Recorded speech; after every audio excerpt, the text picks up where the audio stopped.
like to call the Social Services Subcommittee to order. And as most of you will know, that Jody Burbach is on a leave until June the 5th, I believe it is. So any declarations of pecuniary interest? Seeing none, move on to delegations, and there's none scheduled. And we'll move on to the report of the Manager of Housing, the 2021 annual report, year 8 already of the Housing and Homelessness Plan for Stratford, Perth County, and St. Mary's. Go ahead. Yeah, thank you through the chair. I just want to do a quick introduction. I have Jeff Wilson, the Manager of Housing, that will be reporting on the first report today. And I brought Grant Martin, our Housing Stability Policy and Program Coordinator, reporting on the second report, and Kelly Stone, our Supervisor of Social Services, for any questions that may be in her genre today. So I will let have Jeff speak to the first report of the 8th year of the Housing and Homelessness Plan.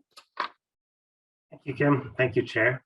I appreciate the opportunity to talk about the year 8 update of our 10-year Housing and Homelessness Plan. So just a few items that I wanted to highlight, starting with the housing perspective, just highlighting that we were able to support 232 households with a form of rent support. This could be a housing allowance or a rent supplement. I also wanted to note that we were able to see 53 households move from the centralized wait list to permanent rent geared to income housing.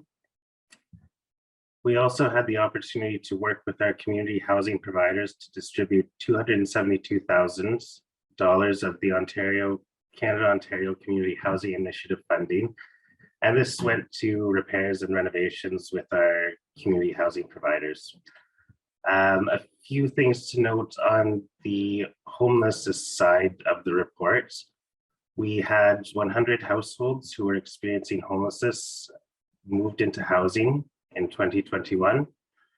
We also used the social services relief funding to support local programs that assisted households experiencing homelessness. And we had the opportunity to undertake a homeless enumeration. The last couple items I just wanted to note were, as you are well aware, we received approval for phase 2 of the Britannia Street Affordable Housing Project, which will include 27 affordable units and is anticipated to be completed in the spring of 2023.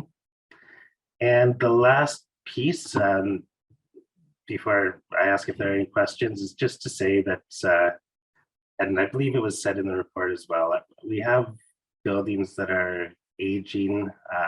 They continue to need renovation, repair, and we're going to continue to work with our federal and provincial partners to secure funding, to secure investments, and look at maintaining our housing system. And that's my brief overview, and so I'm happy to answer any questions that there might be.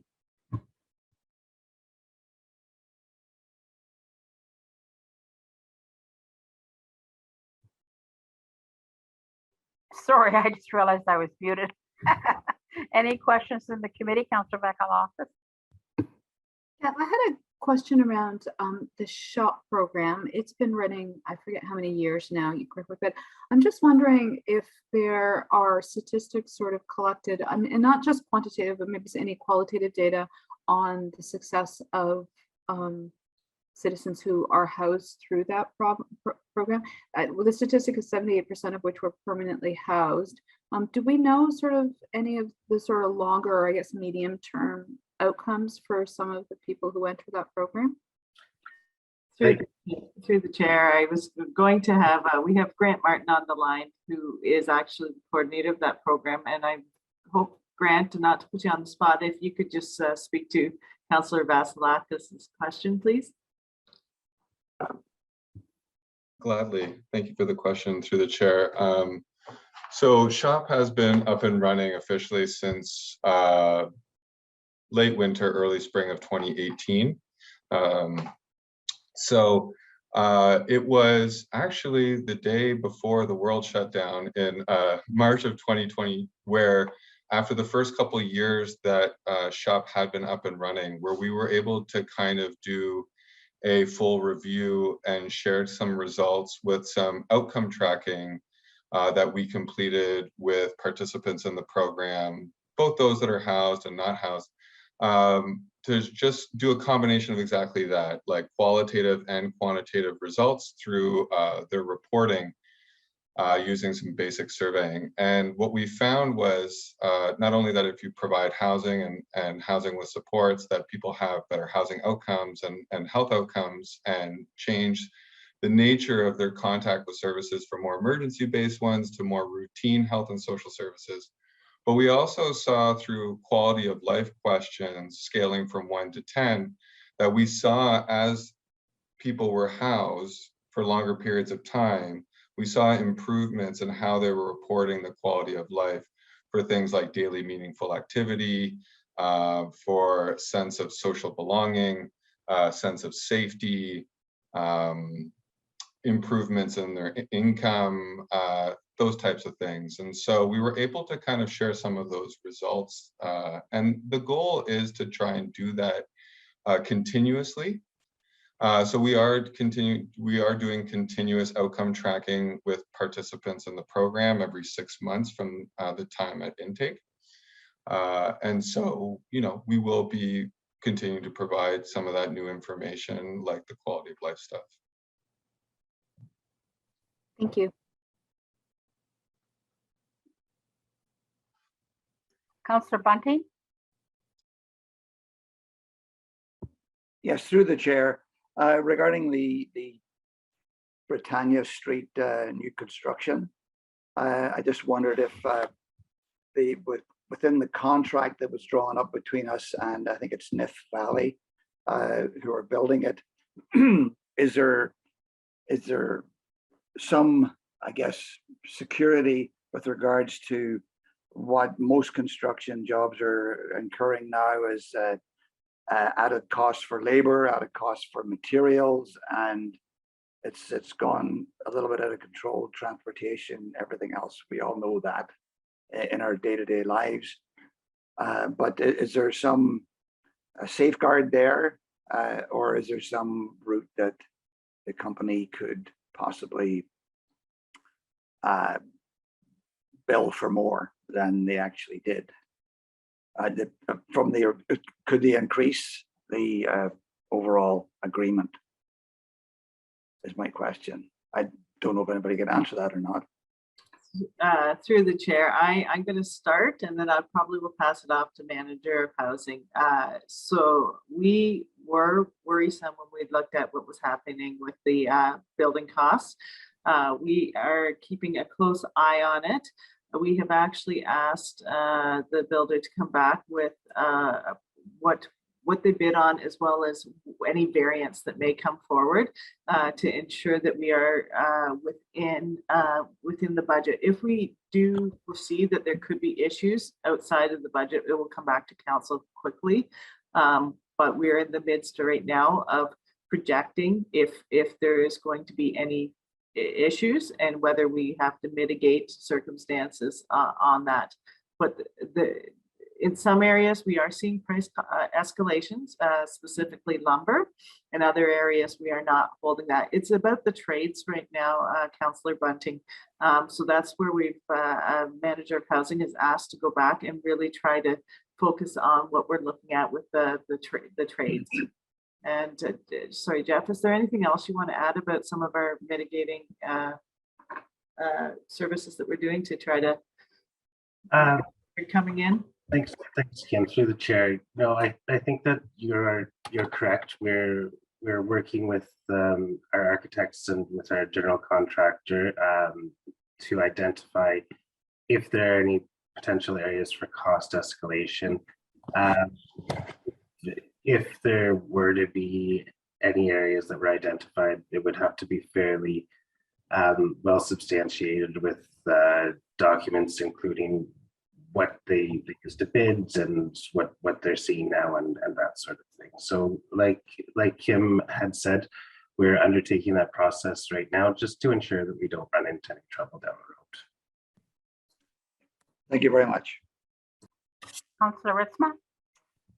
Yeah, I'll move this, the staff recommendation and add that I'm very pleased with the work and with the numbers in this report. Congratulations to the entire team. It is amazing work. Thank you very much.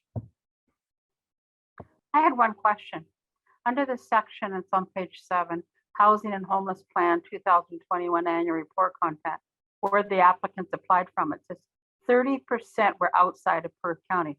So I'm assuming that means people that want to move into our county of Perth, Stratford, or St. Mary's. And that's correct, right? Through the chair, yes, that's correct. It would be anywhere outside of St. Mary's, Perth, or Stratford. And so can that number include homelessness also? Or is it just strictly people that are applying for a home? Through the chair, yes, that would include homelessness. Okay. It would be anyone applying for the centralized wait list. Okay. So I'm curious how somebody that's homeless, say they're living in Kitchener, they decide to come to Stratford.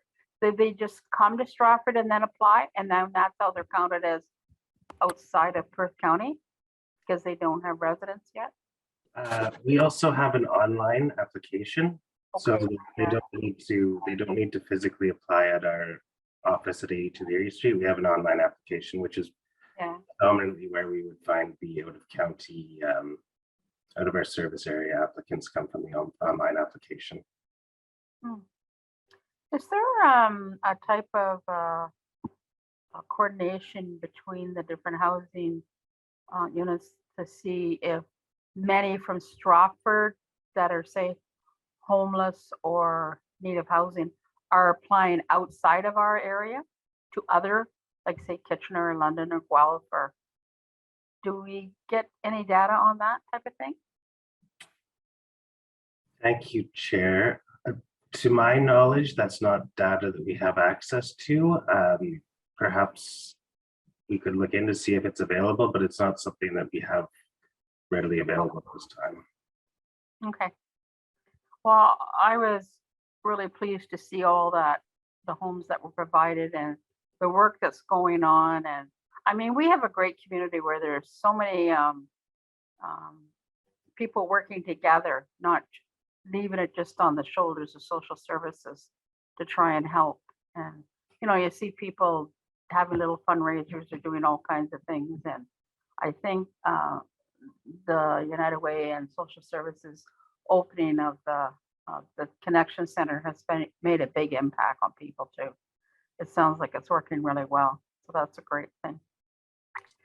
Through the chair, I want to take an opportunity to expand with what you're saying there. Just the citizens throughout Ontario can apply to any area to be housed. So that's what's the 30%. But you are right. Part of the integral work of our outreach workers is to have people who are document readiness and help the ability to apply for housing. So the supports that we've been able to work with our partnering agencies to ensure that when they are in these centers that they are able to be really housing focused, and that the goal is to rehouse people into permanent housing. Housing is the goal, and a lot of our partners employ people, housing stability workers that help with that process. Thank Fill you. out applications. Yeah. Anybody else have any other questions? So all in favor of the motion? Carried. Any opposed? Carried. Okay, moving on to the report of the manager of Ontario Work. City of Stratford Social Services Department's continued participation in the Build for Zero Canada campaign. Year term 3. So. Thank you through the chair. Grant Martin, who is actually, I believe, our campaign lead for Build for Zero, will report on this exciting venture that we continue to move forward with this national campaign. So I'll let Grant speak to the report. Thanks, Kim. Through the chair. So you would have received the report, so I'll just highlight a few key items. One is really like, want to highlight in this report the city's responsibilities as a participating community, and the objective is for that amendment to the delegated authority under the bylaw. A bit of background, just as a refresher, Built for Zero Canada is a national movement to end chronic homelessness that has been around since 2017 in its first iteration as the 20,000 Homes campaign, and then later evolved into Built for Zero Canada. And we've been a part of it since that 2017 campaign. But there are three key milestones when you're a participating community in Built for Zero Canada. One is achieving a quality by name list, which check, we've done that. So kudos to our community for doing that. The second milestone is reducing chronic homelessness. And the third is our ultimate goal, which is to achieve functional zero on chronic homelessness. So we're currently in the process of really making our aim about how to reduce chronic homelessness, and that would be our focus moving forward in term 3, with the eventual goal of achieving functional zero in that third milestone. And then what's a little bit different about this process from previous terms is that the campaign did come out, and its renewal to communities back in the winter was establishing some expectations of a participating community in term 3. So some remain the same, about maintaining a local team, about attending learning sessions, that there's details there about it's a combination of virtual and in-person, but that we always are developing improvement projects and 6-month action cycles, that we participate in monthly coaching sessions, that we report on our local homelessness data monthly through our by name list, and that we do have a commitment to using that data for our improvement projects. But the last two pieces that are really new and especially important is the commitment to reconciliation and the commitment to racial equity. So that has already started some conversation at a local level with key community leaders around how we want to really honor those commitments as part of the expectation in our renewal for term 3. And the last thing I'll just add is that there is strong alignment with our participation in this with our objectives outlined in our 10-year housing and homelessness plan. So it does act as a driver for us to help achieve those objectives in our 10-year plan. And it does align well with kind of some key priority areas within our community safety and well-being plan. So I'll open the floor for questions. Anybody have any questions, comments, concerns?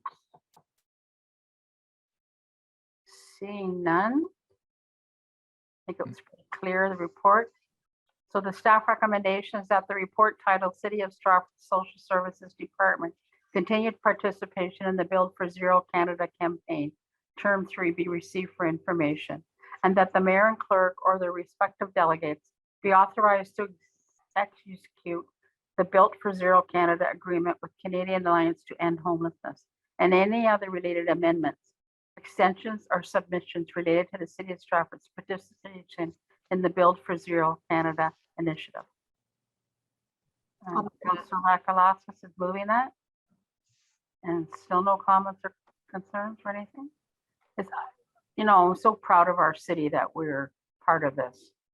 And thank you for all your work you're doing on this. All in favor? Carried. Against? Sorry, carried. Is there anything else that you wanted brought up? Councillor Ritzma. Just an FYI, and you mentioned earlier different organizations raising money to support pieces like the Stratford Connection Center. For example, United Way is running just a simple bike raffle draw, and all the proceeds are going to the ongoing support and running of the Connection Centers. So those small pieces that a number of organizations do help us along the way. So it's more than just building and opening it, it's the ongoing support of that organization. So I wanted to mention that's ongoing. And once again, all those funds stay right in our community to a really worthwhile project. Great. So I guess I can look for a move for adjournment. Councillor Bunting, all in favor? Thank you very much, everybody. Go enjoy the rest of this day.